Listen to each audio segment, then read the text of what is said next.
Technology in the classroom is an amazing thing, but what if that technology malfunctions?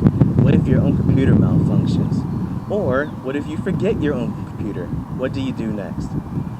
I'm Jeff, and I will show you ways that I use and don't use technology in my classroom.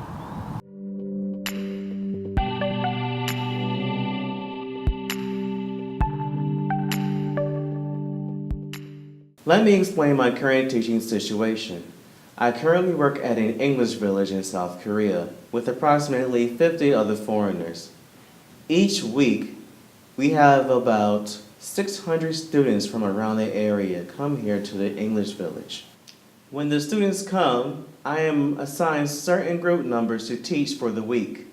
Sometimes I will have them one time for the entire week, or I will have them two times the entire week.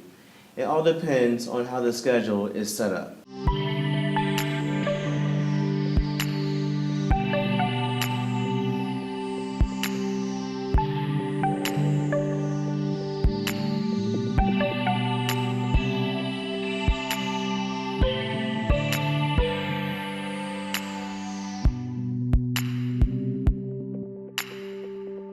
Sometimes here at the village I teach art class, but for this art class I would teach animation. Also on the board behind me you should see my name, the objectives that I want the students to understand and do, and the amount of points they have. I use points to help with discipline in my class and to tell the class how I feel that they're doing. Also, you should see the vocabulary list that the students will also write down in their books. Along with having the books that the school provides, they will also have another book that they write down smaller and more intimate details about what the teacher is talking about. This is an example of a non-tech art class. Here is how a typical class like this would be run by me. I would have the kids come in, have a seat, find where they want to sit, get them situated, and warm them up by simple greetings. Hello, how are you? Where are you from? Where am I from? What do you like to do? What kind of art do you like? Segue into the subject matter. And then have them write down everything on the board behind me into their small passports. They will be given passports upon arrival to the village. I will have them write everything on the board behind me, and when they are finished, we can start to talk about the lesson. And for this lesson, we will talk about animation. So next, just have them talk about their favorite animation, like movies or cartoons. This is how I dive into their background knowledge, and this is how I gain information about what kids here in Korea like to watch. Like a famous one, well not famous, but one that they choose a lot is Pororo, or they'll say Transformers, or they'll say Frozen. Anything that's not human, anything that's not like a reality. So, after I get the idea that they understand what an animation might look like, whether it is an animation or a cartoon, I'll have them go over the vocabulary words, have them repeat it several times with me, and if I can turn it into a tune for music, then they're more than likely to stay along with me and follow me as we go over the words. After we recite the words, I'll ask them, what does this mean? What does that mean? Do you have this in Korea? Sometimes I will ask them in Korean should I feel as though they will not understand no matter the amount of English that I use. Even with drawing or sign or charades or just repeating.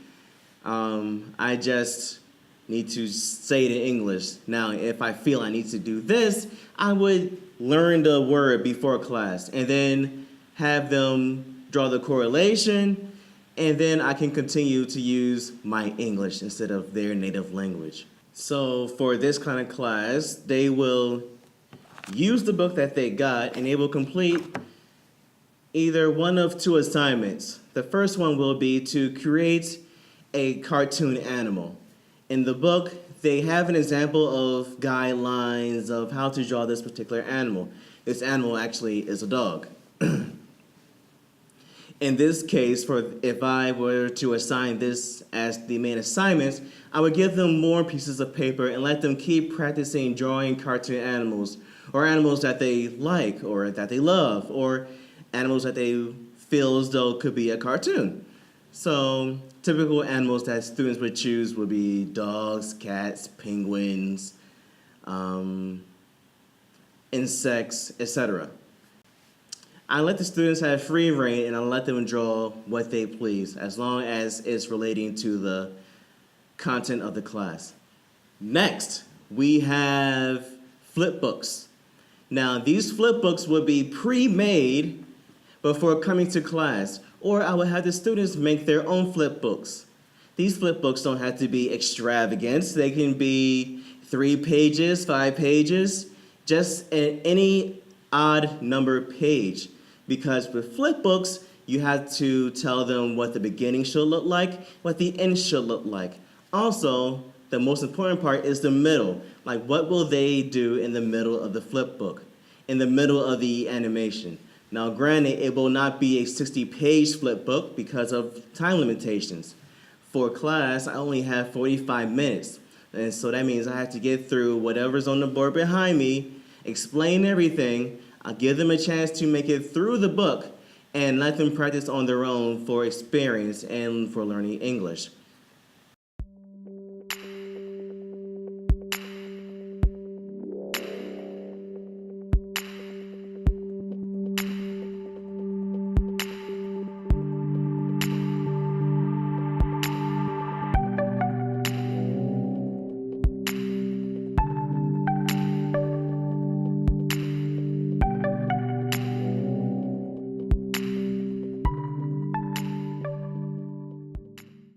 An example of using technology in art class would be to use the projector and the sound system that the room provides.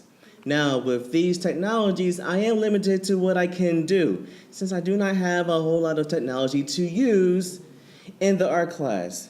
There are no computer labs, there are no pads, tablets, so there's not much that I can use in the art room. So all I have is my projector and my sound. Now, using this projector and sound, I'm able to play a video to let the students watch an animation, let them watch a cartoon. And then when we are finished, I will talk about the cartoon or animation with the students. So this will be more of a conversation kind of class. So there will still be drawing involved with my art class using technology, but my approach will have to be different. I'm not able to give the students any kind of technology to use without me being the middle person. So in this case, this is a teacher-centered learning environment, which I am not too much a fan of, but it's really all I have at the moment. I try to give the students some power or some leverage as to what they want to see, but the purpose will be for them to understand what they saw and be able to explain to me what they saw using the technology. This also makes the class a bit more interesting, and the kids seem more engaged depending on what I show them. So, with that being said, this is one way that you can use technology in this classroom. Another way that I can use technology in the art room is to allow the students to see the image on the screen and have them copy it on their paper. This is more like copy what you see, repeat what you hear, so they're copying what they're seeing. So with this, it does lessen the attention on teacher and forces them to focus on the image that is in place in front of them on the screen that will be behind me. This happens a lot of times when I ask them to draw a certain character or a certain event or just something that's really particular that the students need more detail to see to make sure, because they want to make the best drawing that they can make, because this is a creative classroom. They're allowed to make whatever they want, do whatever they want. There's no specific item that needs to be drawn out. I may talk about particular topics and items, but nothing on paper that is really serious or that specific. So, with that being said, those are 4 things that I would tend to do during an art class more than likely. I would allow them to copy something from the projector, or I would play a video for them and just hear their thoughts on what they had to say. Allow them to continue to practice their English by using what they know already. And also, I will allow them to make their own flip books. With their flip books, they're making their very own animation, very small, but still effective when making a bigger, larger flip book, seeing as though they're typically around 60 pages for a certain time for an animation. And lastly, creating cartoon animals. Cartoon animals, cartoon people, making anything into a cartoon is also effective for learning English and learning arts.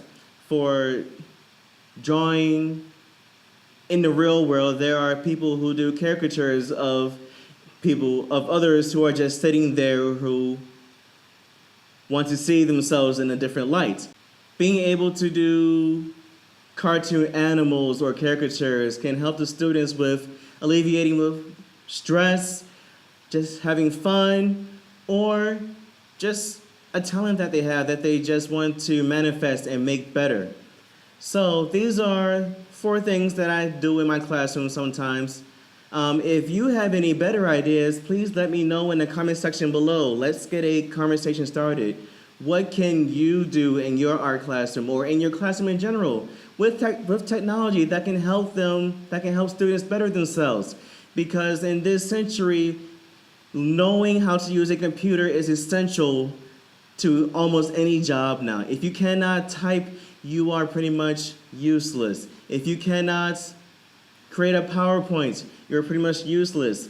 Me, I am a graphic designer. If I cannot use photo editing programs to create or draw or anything along those lines, I am pretty much useless, not worthy. This is pointless. So computers are essential to a child's education in this day and age. We cannot rely on old methods to teach our children. Things need to be revised. We need to be used to change. So, with that being said, go ahead and leave your thoughts and comments below.